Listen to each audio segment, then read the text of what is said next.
There's just a joy having a cigar at night inside the home. In the comfort of your own pajamas. So Kapiel, you and I have known each other for maybe about a year and a half now, is my guess, something like that. Maybe, yeah, a year and a half. Maybe a little longer. Yeah. But there's plenty about you that I don't know. We do talk, of course, but sometimes it's difficult to like get around the niceties of the day because often your headspace is just in a different place, right? So completely. You're not going to be 14 like, hours a day. You're not going to be like, oh, well, what about chicken pot pie or some mundane thing. So tell me about how it was when you were younger, man. Tell me about what it was like when you were a child. It was rough. Yeah. It was kind of like whipped cream smeared over dog shit. That's how it was. It looked okay, but it was like my mom is the one who put the whipped cream on the shitty life. She made everything look okay. Yeah, she made everything look okay, but it was just it wasn't good. It wasn't pretty. Growing up. Yeah. Mm. So then you grew up in India, correct? Right. Yeah. Yep. And for the first 12 years.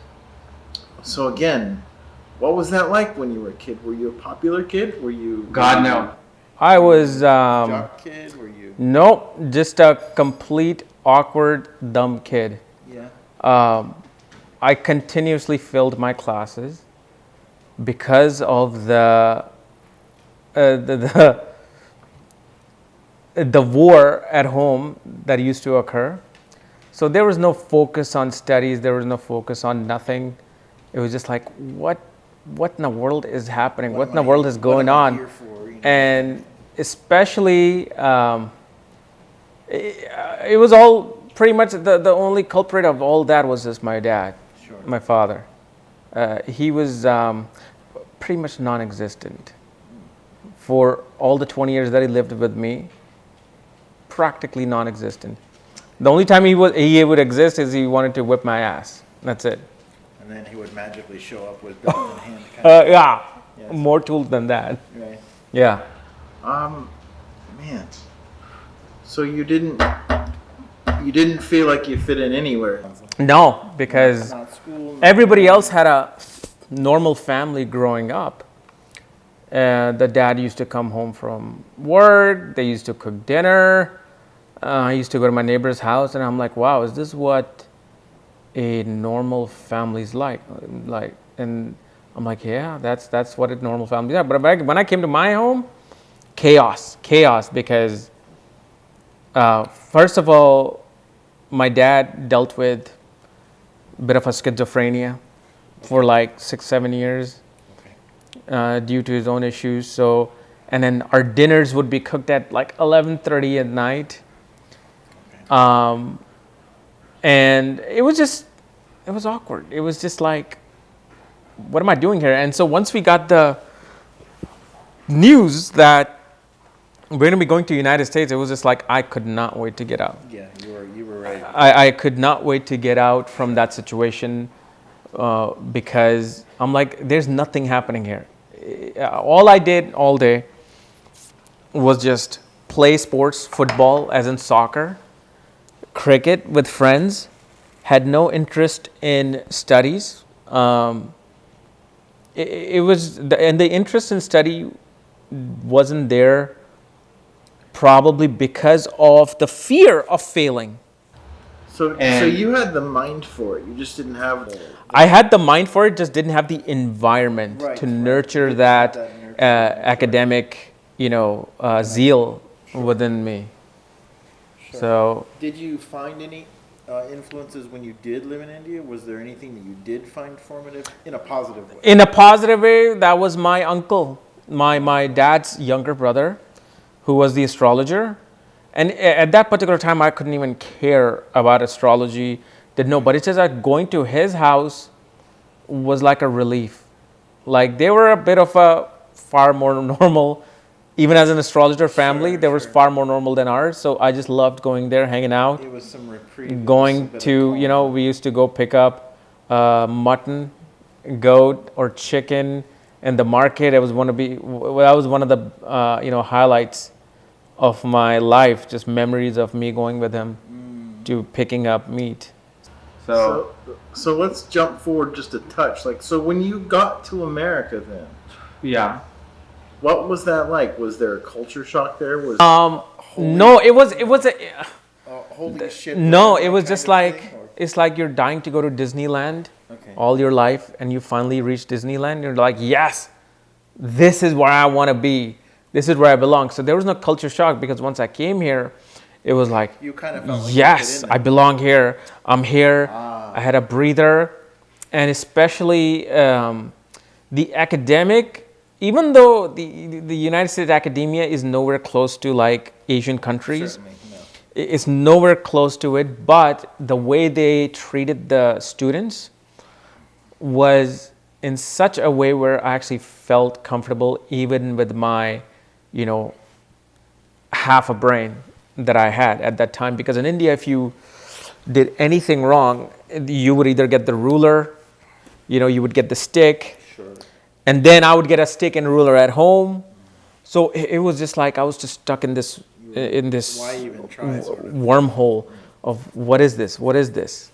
So yeah, if I was still in India, I would be nowhere. I would be just, I don't know what. So what was that first feeling? Like what was the one of the first things you did where you were like, holy cow, I'm finally like, is there a specific memory that you have of something that happened in that time period that time you realized, oh man, I'm home kind of thing? Or no, right when we landed on the airport. Almost immediately. Right when we landed at the airport, we got out the airport and my uncle's van pulled up in front of LAX.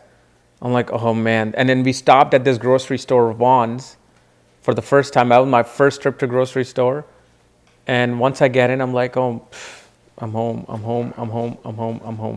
I'm like, this is it. Because it was the start of a brand new life. Sure. Even though with the same family members, but it was just like, just the ambience and the environment was different, so open, neat, and clean. Over here too, then? Huh? Your father was over here too? Yeah, we all came at the same time. Family. Yeah, we all came at that time. He was still the same, but he got better here, kind of a lot better here. Probably he needed a change of environment as well for himself. But still, no, I got my ass whooped. Even here, even when I was like 17, 18. It still happened at that point? Or? Yeah, it still did. If I screw up with my friend. Because even here, okay, so when I was in school here, it was such a dumbed down educational, curriculum that I was just cruising. Yeah, you could. But I didn't want to work at it because I'm like, if I can just get C's without doing the homework, without that, why not? I'll just, I wanted to play basketball all day. Get through and I could have easily gotten A, but it's just that it was so stupidly dumbed down, like the mathematics, the ESL classes. I'm like, I would just show up on the day of the test without study and still manage to get a B minus, C plus. Sure. And even at that time, the interest in education wasn't there. Was not there. But it wasn't always in arts and sports. So what kind of arts? Good. Portraits, scenery, portraits. Photos or painting? Painting, oil painting, pencil color, watercolor, yeah. It's just something so natural to me because of my father who was an artist. I see. I can still draw, but it's like there's no interest in it. Even as a hobby, I can't even do it anymore. So one thing is for sure that I've forgiven my father. Absolutely. If he came back today, I'm like, hey man, let's go hang out. Because I realized that I actually wanted to be born in a family where I would not receive father's love. Okay. This is not just this life. All the previous lives that I've had, I did not want father's love. Why is that? Because of the fact I did not want my love to be divided for my original father. Okay.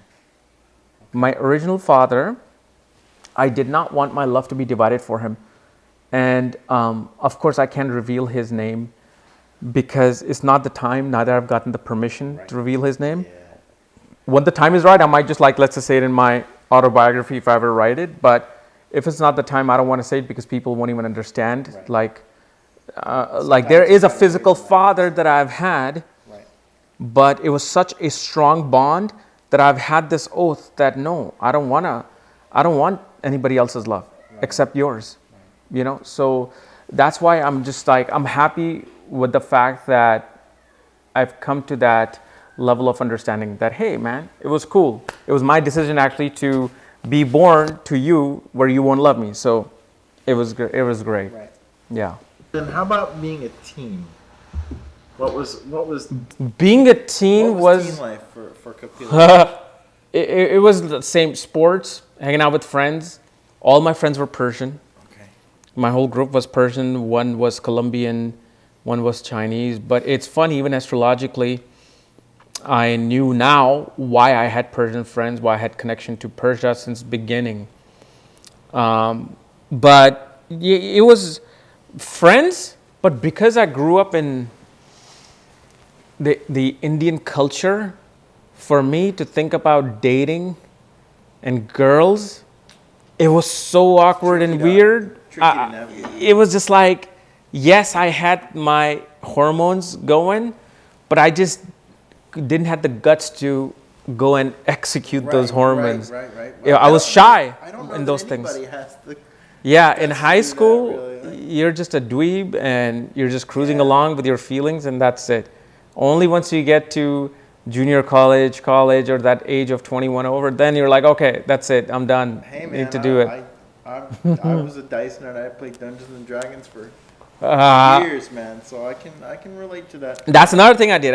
I played video games when I came home. Zelda, Super Nintendo Sure, man. Yeah. was the jam. Mario Brothers. I mean, you're talking about just the greatest time. It's old school stuff, man. It's old school. It's the best school stuff too. My mom actually thought I was gambling in India when I used to play video games with a coin to play Mario and Contra. My mom one time found out, and boy, she came into the store, took me by the ear, Wow. and I'm like, what did I do wrong? What did I do? It's a video game. And now she realizes, yeah, I shouldn't have done that. It was stupid of me. I thought it was gambling, but and I'm like, what gambling? I'm playing a video game. And yeah, then again, I got my ass whooped. So it's people can have a gut reaction and not even try to find out what is actually going on. I mean, the whole family was oblivion to the outside world. They were very insulated. All of them were just stuck into their own bubble, and anything outside of it was just like, whoa, what is this? What is this? What is that? What are you doing? What is this? You grew up in a family of, well, from my way of thinking, you grew up in a family of ghosts in a certain way. Ghosts. It's pretty much it is. Like, it was like, Strange thing. strangest. I mean, to this day, I love my mom, Of course, my I've met her. siblings, She's but beautiful. it's like, I think- if my mom needs me today to do this, I'm here. Sure. What do you want? But it's like, she finds far more of that connection with my girls. She can't live without them. She always wants to talk to them. But it's like, with me, barely I talk to her, only when it's the girls want to talk to her, or when I barely even speak to my sisters. Is that it's like I was just like taken from this family, and just in my next life, I was just dropped here, like, boop. Like, okay, we're just going to put you here. And that's exactly what happened, actually. I was taken from a situation and put into this family. Of course, for a reason, which I find now, but yeah, it's quite the repelling energy between like two same pole of magnets. I have the luxury of having, met your mother on several occasions and spending some time, on the periphery. And I can kind of vouch for that. Distance, yes, but it's not necessarily one that anyone wants. It's just, you can't relate to them. You're in two different places. No, right? two different places, different mindset, two different worlds. Sure. Yeah. So what about the young adulthood? I know that you've had a good number of jobs, kind of on the side, but Countless jobs. what Mostly did you all do? mortgage, administrative work, janitorial work. clean toilet. That was actually one of my favorite times. Just cleaning toilets. Kind of left to your own device. Yeah, because I loved being alone. I still do. And they just left me alone at this time. And I'll be like cleaning classes. Sure. I'd be looking at the city line, and what is that? Laguna Niguel in California? No. Rancho Santa Margarita, I think. That was it, yeah. And just looked at the skyline. I'm like, that's it. After that, it was just like, okay, money, okay, made more money. But if in those jobs, I would always pick the janitorial job. Okay. That was just like, didn't want to deal with customers. You had the freedom and the freedom. It was your There's no dealing with customers, no dealing with bosses. stress. This just coming in my shorts and came in, did your job, slippers, just have a rag and the bucket of mop, and that was it. That was heaven. I think that there's a certain. I think life is paid for in experience, right? And so the time that we have is the only limited thing that we know that we have. We know we have a certain amount of time, and that you're able to use your time in a good way. Sometimes the time you get. No, the time that I got was just amazing because the time that I got, I was like, even on the mortgage jobs, I was just researching on astrology. That's it. Yeah. It just started back in 2003 or 2. It just from that point on, no matter what I did, it was just like constantly searching on astrology. So how did that start then? How did you? It really started when my uncle came from India for my sister's wedding. When I had my senses together, when he was looking at charts of people, I was showing my chart. He was saying this and that, and I'm like, okay, so what is this? What is this? And he's just like, tried to explain me, but it was just kind of like washed off in the rush of the wedding and marriage. But once he went back to India, and I really just started calling him every day. Okay, so Chacha, tell me, what is this? What are these boxes? What do these boxes means in the chart? Oh, those are houses. Oh, those are signs. And those are planets. And once I figured that out, even about my own chart, then I would search on, like we all search on our own planetary alignments. Sure, yeah. And it just started making sense. I'm like, whoa. It just built up. Met people in my life who were also into astrology, as in like, dating, having those minute small relationships of people who are actually interested in astrology. Like, really? And then I got even more. I'm like, okay, let's go to an astrologer. Okay. And so it just, it's like, kind of like a locomotive, just kept pushing slowly and slowly. Yeah. So you started that roughly when you were in your early 20s then? Early 20s, yeah. So you've been at it how long then? Oh, man. It's a long time. I would probably say now 14 years. 14 years is just like, I would say probably there's a window in there. 7 years of like, okay, but then the next 7 was more like, okay, I want to know this. Okay. I want to learn this. I started buying books left and right. More structured and much more in earnest. Yes, yeah. Oh, yeah. So, how do you feel about it? I mean, we know. I mean, the folks that are watching this, Yeah.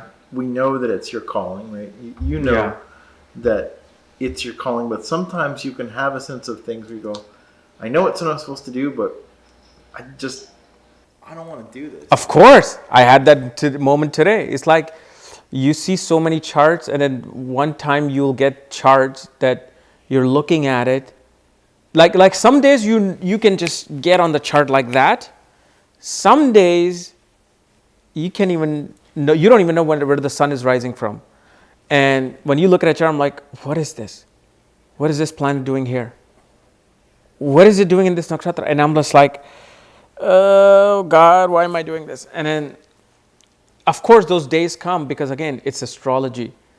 If a day is not, in coordinates with your own birth chart, you'll have a shitty day. Mm-hmm. So even as an astrologer, if you're looking at a chart on a certain alignment, certain hour where you're not really supposed to be looking at the chart, of course, you're going to feel blank.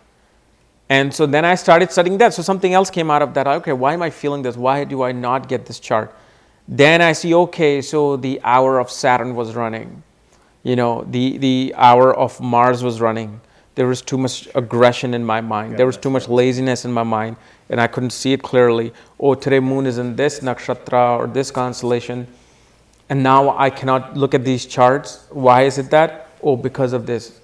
So even on my failures, I'm like learning why is those failures coming. But what I think of astrology is that I think there's a lot more to astrology than just predictions. I think it's kind of like a gateway to literally another world. Okay. It's like Indiana Jones putting blocks of some things on a wall and suddenly the door opening. So basically, if you do like certain rituals, certain things on a particular time, particular hour, while moon is transiting here, Saturn is there, it'll start revealing things to you. It'll start preparing you to literally enter into a different world that you never saw. Kind of like how some yogis take Mahakalpa Samadhi or Navikalpa Samadhi, where they leave their body consciously. It's like a rocket, like your body is a rocket. We all want to go to different planets, different galaxies. But people don't realize you don't need to build a rocket. You've got the rocket here. Yeah. Put the right fuel in, okay, turn those buttons on, and it'll start the countdown. And I'll be like, okay, I want to go on this time, this day, in this manner. And they would sit. You can have like police and doctor, emergency, everything here. You can lock them up in a confined space. They'll go. And that's the beauty of astrology. It shows you when to do certain things so you get most out of those hidden knowledge, hidden things that everybody else is oblivion to. Yeah. So in the systems that I work in, I use the I Ching quite a lot, and to a lesser extent some forms of astrology based in Chinese practice. And it bears saying that astrology of any sort, if it's well done, is not two-dimensional. It's not just on a paper, right? You're not just reading a chart when you do that. You're thinking in 4 or 5 different dimensions. 5 different things. You're not thinking like, okay, this thing is. No, I'm even looking at omens like, okay, what's surrounding me? If like my kids knock on the door while I'm doing a reading, it's an omen. It's an omen of interruption, or knock could be an opportunity at the door for the individual that I'm looking at the chart of. All these things kind of give you the inner window to what is to be, what is the greatest possibility for the individual. Would you say then that your intuitive faculties have kind of improved? Only in the last 3 years. Only in the last 3 years due to help of certain people. Because I think that this is one of the biggest things you can gain from this kind of practice, whether using, whether astrology. Yeah. Is it gives you a sense of, oh, I should pay attention to that. Yeah. That omen. I should pay attention to that knock at the door. Or exactly. The way that those birds flew. Yeah. Or whatever it happened to be at a given time. Or maybe even the way traffic was going. This is a way too. It allows you to think and go, wait a second, what should I be watching? I mean, if you look, YouTube, okay? When I'm kind of like confused with somebody's chart, I go on YouTube on the homepage and I see which video is talking to me or telling me to click on it. Okay. I'll take a break from the chart every 3 minutes or 5 minutes. If I'm not getting something, I'll just go on YouTube. Just the omen of the videos that are coming to you, that's how you do it. Like this person was asking me about, will I get this interview? Okay.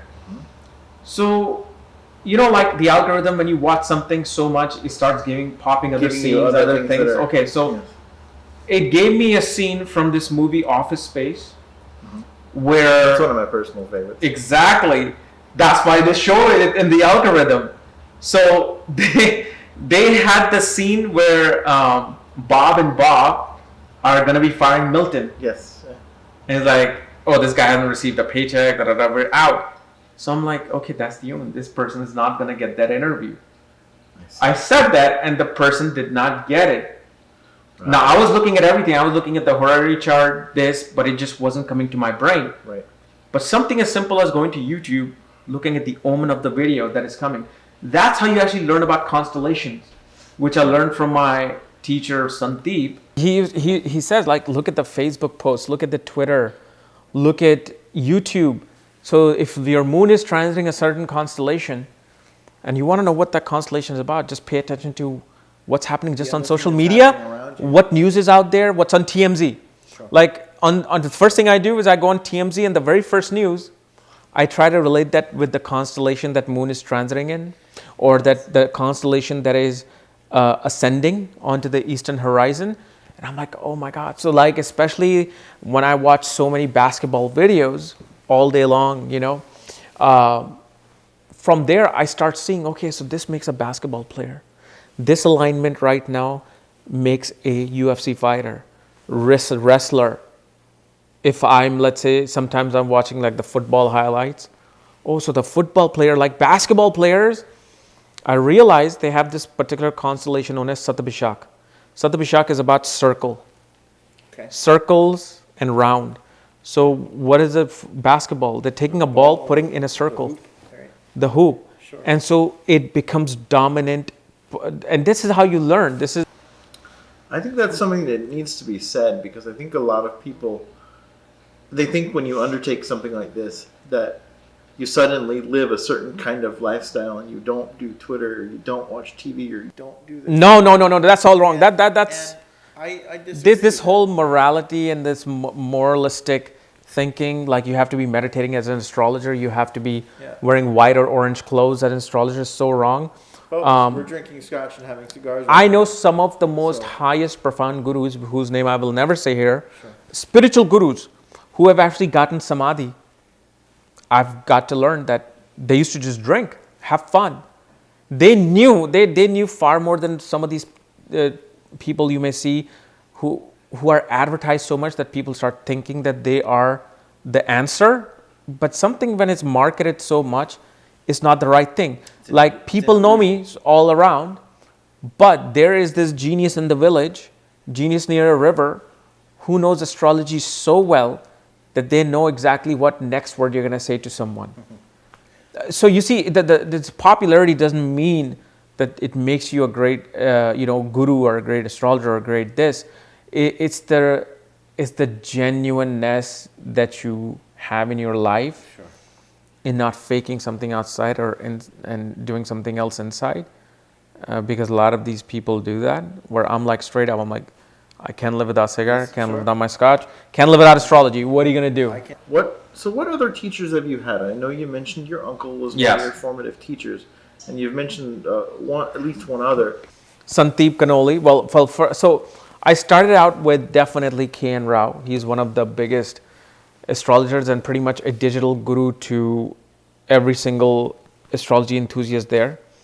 So his book, my teacher that actually studied under Mark Boney. I took all the lessons in the past 4 years with him. He is definitely one of the biggest influence in my life. Then came the A team, the Pi team. I love it. The Pi team, and I think you have met some of the members. Mm-hmm. You actually have spoken to Eve. I've spoken to Eve. Yeah, you've spoken to Eve and Sandeep and Togi and Dr. Arjun Pai. I haven't spoken to Togi yet. Well, no, they were here. I mean, all these guys have been here in my home. Yeah. Weeks on end. To let you guys know, when the stars are right and the planets align, this place turns into a salon. Like the old school French salon. Oh my God. Just astrology. It is like, no. It's kind of like back in the days how Freemasons used to get together in secrecy, or the Illuminati ones. Right. The enlightened ones who talked about things which were like kind of banned and sacrilegious. Yeah. It's kind of like that in our home. We get together, and the doors that we open, is the doors that, you can't even talk about out in public. Certainly. So, and especially the education I got of constellations from them was like it opened up everything. It's just like, okay, now everything is clear to me. And then I realized, of course, that why did they all come to my house? Like Eve came, to my channel 2 years ago, out of nowhere. One of the good astrologers, Michael Reed, actually told me, hey, why don't you bring her on your channel? I'm like, sure, why not? And from that point to having Eve here stay with me for 3 weeks, hanging out, she just wanted to stay here, but of course she had obligations. Togi and all these guys coming, and then you realize that you find out, through opening certain doors that, wow, we are actually... You suddenly learned a bunch of things. Not just a bunch of things, we are all related from past. That's why we came together. That's why all the forces in the world just couldn't stop our bond. And this is why now I can say I'm one of those people where I can actually now say that these guys are pretty much more of a family to me than even some of my blood relations or cousins. Sure. It's like when they leave, I get emotional. You feel it. I feel it like when Togi left, I'm like, God, it just feels like when I was a kid, my aunts and uncles used to leave and I used to just cry. When Eve left, I felt empty. I'm like, what is it? And I'm like making sure these guys are coming back. So they were saying the same thing. They're like, God, the time we had there at your place, never had these kind of experiences or time. And so we're all like, again, coming together in a month and a half to a couple of months here in my home. So this is the kind of bond we have. It's just, we talk every single day. Somehow, some way, somebody's emailing someone, someone's texting someone. Sure. And I mean, I told these guys, they actually have the key to my home. These guys have the key to my home. Like here, have a copy. So if you're ever here, just come by. Don't even say anything. It's just family. It is family. I get it. So that's why astrology is so much more than just a occult science. It's a science of bond. And any of the hidden practices, that's what occult means. Any of the hidden practices, if you pay attention... People may think Chinese medicine... Absolutely. Sure. Is that occult, hidden science, and right. pseudoscience. But it's got to do with the relationships you make too, right? It's not just, it's a five-dimensional thing. The bond, thing. the relationships... It is not reading a chart, right? Yeah. It's not just, it's a five-dimensional Is the bond, thing. the relationships... It is not reading a chart. Right? Yeah. You do I Ching. It's not about reading the line. No. It's how you are in relation to that space at that time, how that person is related to it. Yeah. And likewise, when you bring your friends together, when you bring your family together, it's about that. Like I go to this astrology conference in Sedona, held by Dennis Harness, and he always says, so what do you want to teach? I'm like, I don't want to teach nothing. I just want to come there, hang out with you, hang out with everybody, play golf with you. Because it's not, for me, it's not like going to a conference and just teaching and that's the only way for me to teach. For me, it's about seeing these people in person and feeling this calmness in me. The bond that you have. Like when I hug Dennis Harness, like, oh man, feels great. And we go play golf. We call the Ascendant Masters, So that's how that works, though. Like yeah. You could do it on the basketball court. You could do it on the golf course. You could do it. Smoking cigars on the back. Some of the greatest knowledge of astrology has come in 3 ways: smoking a cigar, drinking, or playing golf. Just gonna say the same thing with the things that I do. It's the same way. The greatest knowledge, just like you and I are sitting, Eve, Togi, me, sit on that dining table. Sandeep was here, sitting on the dining table till like 3 a.m., 4 a.m., talking. And in that talk, somebody would say something so profound, like, never thought about that. Whoa, okay. It's just, we're in a completely different universe when we are together, this group, this bond that we have from centuries ago. Literally, centuries ago. It's an uncanny bond. you know. So to bring it back to like to the experience maybe of some of your watchers, listeners, your fans, what do you think is one of the hardest aspects of dealing with astrology in this way, or what's one of the real hurdles that you had to deal with personally in terms of astrology? Oh man, that would definitely have to be having astrology and trying to balance out the family life at the same time. Those two things do not go together. And the brain doesn't fit that. Because at 1 minute you have kids yelling and screaming and crying. You have mom yelling at the kids. You're trying to calm the situation down. Then you're yelling. And for astrology, you've got to be in a very, very flat, equal mode. And so it becomes hard to balance these two aspects. Somehow I have the family that we do it. You know, my wife knows that, okay, I'm in the office now. Okay, she'll take them to different activities, different this, you know, they're busy with school. So it works out. But that was one of the hardest thing. But the other hardest thing was, and this is something I'm no longer kind of embarrassed about, is my skills of mathematics and calculation. Because to be a brilliant astrologer, you should be able to know mathematics. Yeah. I knew, right. I don't even know fractions anymore because I don't do them anymore. Right. It's been like 20 years. Sure. And the thing is, the one thing I realized then, by, you know, hanging out with these guys, diving into certain things, that Mercury, which is the planet of, you know, calculative intelligence, specifically made sure that he did not give me this one connection in this one point in my brain, did not activate something, because he said I was too much in my head in my past. I was too much of a mathematician. I have been there. I have been the mathematician. I have been that great genius mathematician in my life. But what did I do? I ignored my family. My kids were somewhere. My wife was just lacking the love in past lives. And here I was in the king's court. And one of them that I know very closely was the actual king. And I was in his court doing this mathematical thing. And I was just busy in there. But in this life, Mercury said, you ignored your family so much that I'm going to still give you the skills of astrology, but I'm not going to give you the skills to be that genius mathematician and that scholar you were. Because you need to learn to love your family, learn to love your home, be in home. So here I am in my home, working, not in some office, not in some king's court, working here. And that's why, remember I said I was very bad at it in my education.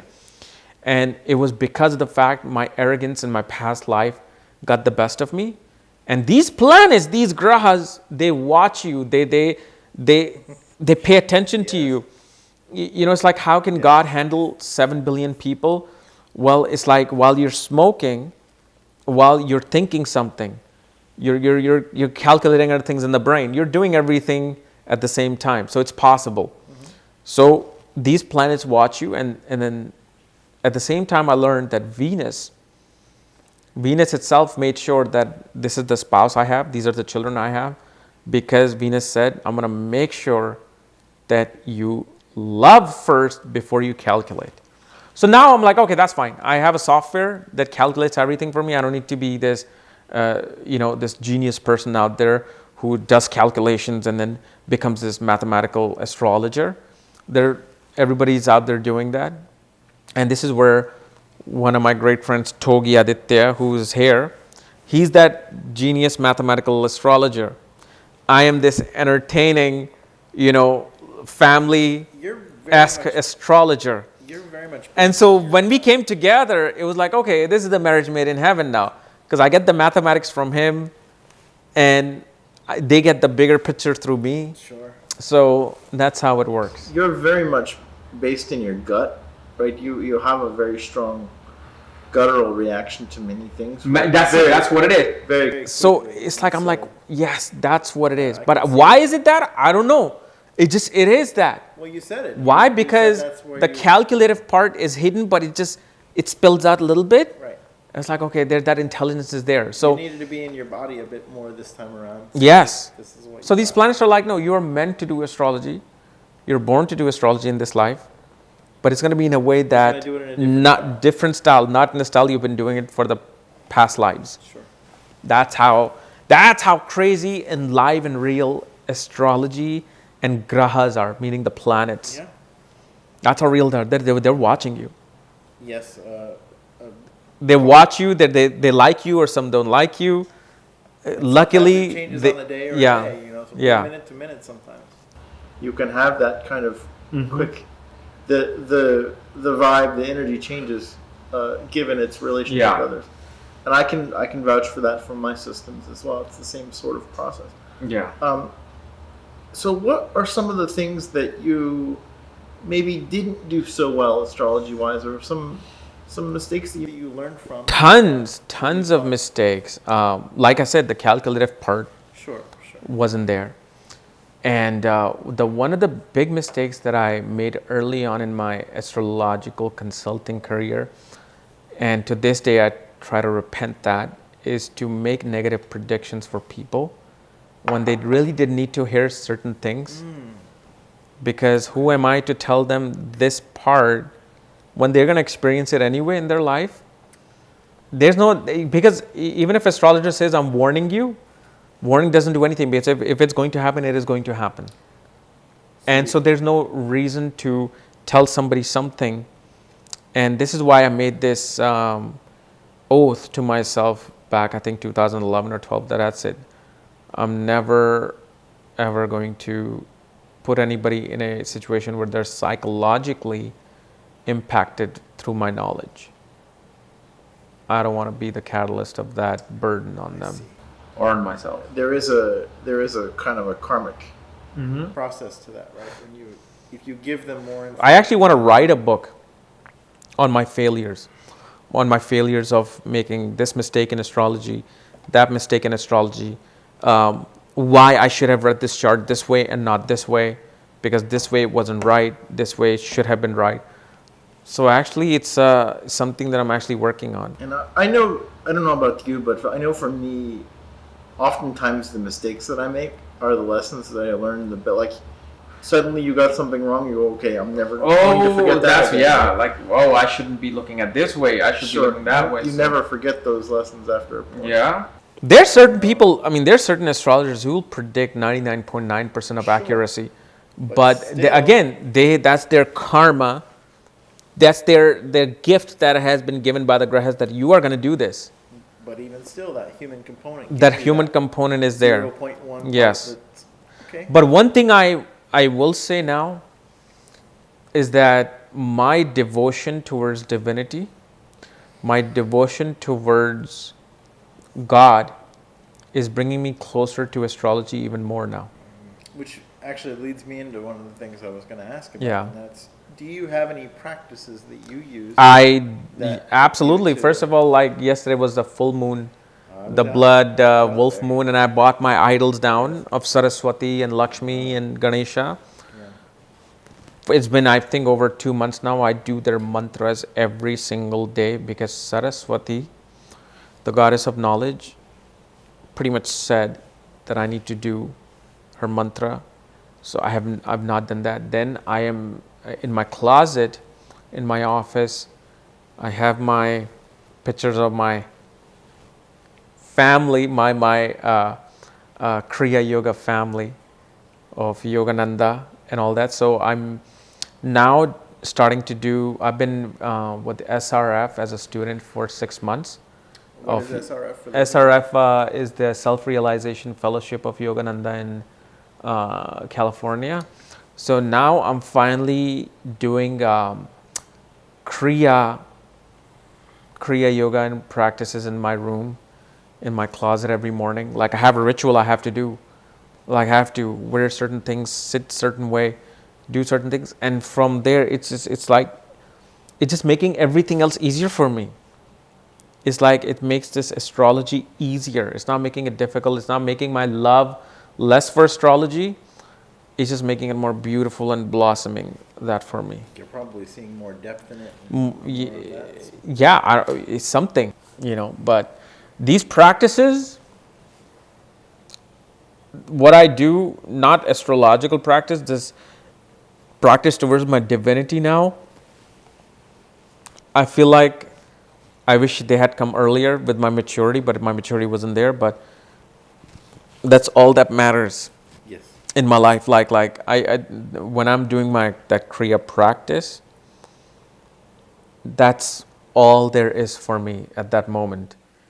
And so I'm just glad that when the time came, everything just came in, with a flood. The astrological connections came with a flood. The divinity came with a flood. The gurus came with a flood. So that's where my life is at this moment. So where did cigars come in? Because it seems to be a fairly random thing for a lot of people would say, well, why would you smoke when you do this practice or that practice in here? Cigars came thanks to Mrs. Raj. Yeah, it's been 2017 November. My spouse, my wife, Mrs. Raj, bought me cigars.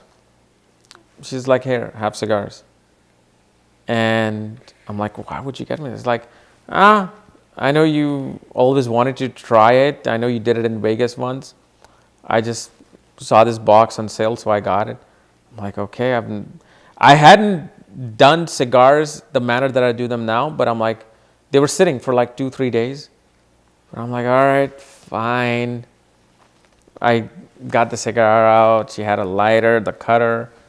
I'm like, okay. I didn't even know how to cut, what to cut. I started smoking a cigar without even cutting. And I'm like, okay, nothing's happening. But I'm like, okay, what is this cutter? So I went on YouTube. I'm like, okay, how to smoke a cigar? Sure. They said, okay, you do this, you cut that. I'm like, oh, okay. So I'll cut this in the back. And then I lit, and it was a cherry smelling cigar. So it was great. I'm like, okay, great. So I'm smoking it and I'm doing my work. I'm looking at the astrological chart. But then suddenly I realized, like, oh my God. After smoking the cigar and then looking at the astrological chart, something just activated. Like I could just see far more than I ever could. And that what kind of hooked me. I'm like, okay, so cigar and astrology. And plus it's like, I do my breathing yoga, For those of us who don't know, then what aspect then is cigar?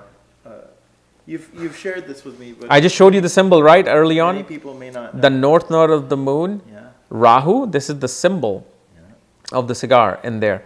Put that up to the camera if you can. Yeah, but the north node of the moon, Rahu, which is actually denotes to occultic power, hidden powers, smoke, cigarettes, even alcohol.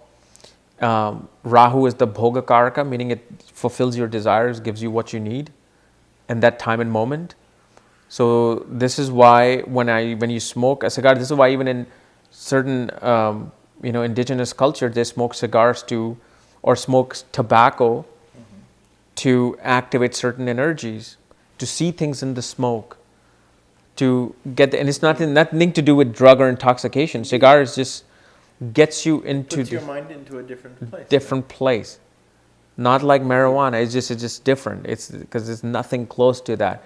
But it's just that the cigar kind of activates this energy of this planet. And especially when you're in that moment of whether you're doing some ritual, meditation, astrology, magic, it's just gonna make sense as to why and what you're doing. And I should say, I've been smoking cigars a fair bit longer than you have, but even still, if I go look for a cigar, I will look at the band, I will look at what's there, because sometimes certain things want certain things, right? And so at a given time, that band is what, that signifies what is needed at that time. You go and smoke that cigar, even if you've never had it. And it's so strange. Today was the first time I saw the symbol on this. Because Insidious is the favorite cigar of mine for the past 3 months. Yes. But I never realized why. Because today, when I looked at it and you asked me that question, I saw the symbol of Rahu on it. So it's like, whoa, I am actually, the symbolism of Rahu is on this cigar. No wonder I love it. Ladies and gentlemen, we're doing astrology right now. Right now. This is how it is. This is how it's done. That's how it's done. I think that's one of the hardest things for people to wrap around. Is one, it's not just okay. I'm gonna look in the newspaper and get my horoscope for the day. If you are doing this as a thing, if you're living this as a life, your approach to it is very, very different than, hey, what's your sign? It's not. This is a much different process. Yeah.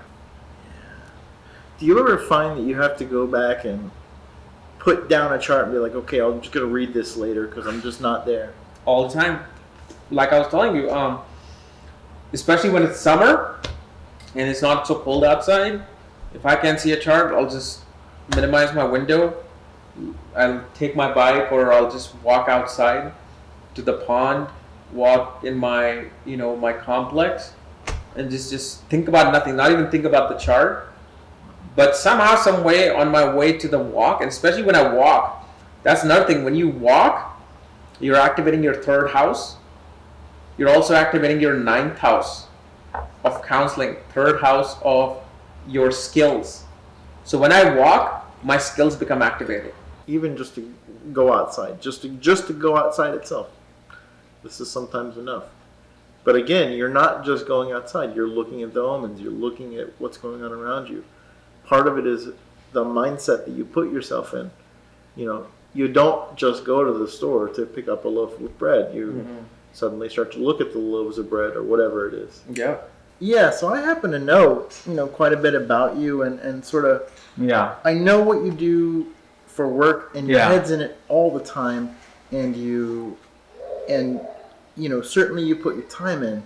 But what does Kapiel Raaj do when he's not, in the celestial sphere? What does he do on his time? I love to zone out by playing video games, especially basketball, like NBA 2K13 or 2K18, 19, because basketball has been my biggest passion besides astrology. Like I wish to have a home where I can actually build a full basketball court, or at least have a basketball court for myself. You totally should. And I love watching documentaries. Forget movies. Love watching documentaries, especially anytime I find documentary on isolation or people in Arctic, Antarctica, Siberia, any icy place, I don't know what it is. I love watching them. But yeah, that's one of my... Would you call yourself an introvert? Absolutely. Yeah. Oh yes, I am. People might not think that. I mean, you watch the channel. No, that's the thing with many people who are very good in front of a camera, but when they're alone, or when they're with people, it's like I want to. Yes. One thing, but how you are. It's like I don't need to hang out with people on Fridays. I don't need to have a group of people, except that karmic family that I have. Right. So, what else then? What are you keen on otherwise in terms of what do you do again when you're not working? When I'm not working, love walking and just reading books. Like reading books on astrology, just keeping up my knowledge, because even if I'm not working, it's entertainment for me to read additional knowledge on astrology. Oh, well, how about this? Favorite book? Oh, that would be Autobiography of a Yogi. Yeah. Autobiography of a Yogi for sure. I've read that book literally 6 times in 2018. That's pretty serious. Besides that, Dan Brown's book, especially Lost Symbol, all of Paulo Coelho's book, and which are my favorite one is Witch of Portobello and the Zahir. And that's it. Yeah. And of course, my own sci-fi books that I've written. But I didn't know you wrote sci-fi, son. Yeah. That's news to me. Oh yes, I've written a trilogy called KRSchannel. Yeah. Did not know that. Favorite movie? Oh man, there's so many of them. Okay, so I don't have one favorite. I have one level of favorite where all these movies are, then the second and third. So my first level would be Glengarry Glen Ross, which I recite you the lines and dialogues every day when I see you. Not lying about that. And Michael Clayton, Up in the Air, Big Short, Company Man. My God. Yeah. These would be the movies that I keep watching, because any movie that I watch over and over, I have to put it on the top list. Sure. So they're like all on that top list. What is it about those films? They all kind of have. They all have this theme about. I think they're kind of related to what I've experienced of getting fired by so many jobs, getting so many heartbreaks, and having the dream of having your own work, your own thing. And so I keep watching those movies because I've been through those situations where I'm like up in the air, you're sitting in front of the person and getting fired. You know, like the Company Man, you come to an office and you find out you're let go. I've been through that, and I think it's that thing that I relate to, because these are very realistic human, natured movies. And that's why I relate to them so much. Like Glengarry Glen Ross, I've been telling you to watch it. It's quite similar to that, where a salesman has to push himself, otherwise they'll be fired. So it's like all my movies have been kind of like about human resources type subjects, firing, hiring, promotions, this and that. And I went through the mortgage meltdown. When that happened, boom, the whole force was laid off, including me. Right. And I thought that was the end of the world. So that's why I love the movie Big Short, in that sense. And then that and just documentaries I love watching. And then, of course, Lord of the Rings is one of my favorite movies that I love watching. Yeah, fair enough. That's one of my favorites as well. So when it comes to fantasies, that would be Lord of the Rings for sure.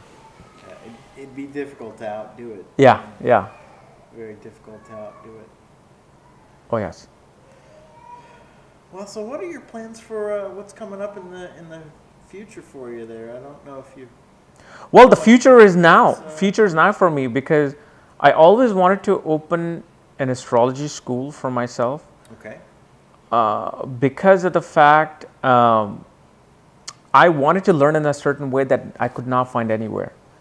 Now I'm at that stage of my life where someone who's like me, wanting to know about astrology, how do I decipher these things from A through Z, 0 to 100. So I have the school that I just started last year in August, this academy, Magha Vedic Astrology Academy, where I'm providing lessons of astrology in a way that I have learned, that I have grasped in a very simplistic, easy manner, and I want to provide that to the world at the most reasonable cost. Okay. Because the cost that I gave is I wish I had that cost.